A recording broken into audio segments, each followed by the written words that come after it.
How to make calamari. Cut up all your squid. Wipe off excess moisture. Put your squid in a bag. Season with crazy salt. Enough flour to cover your squid. Crack 1 egg. Add a little water. Mix up. Add some oil. Squid. Egg. Panko. Deep fry.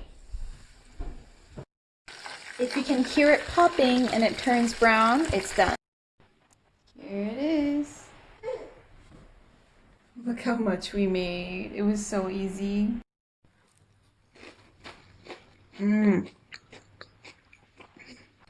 It's so good.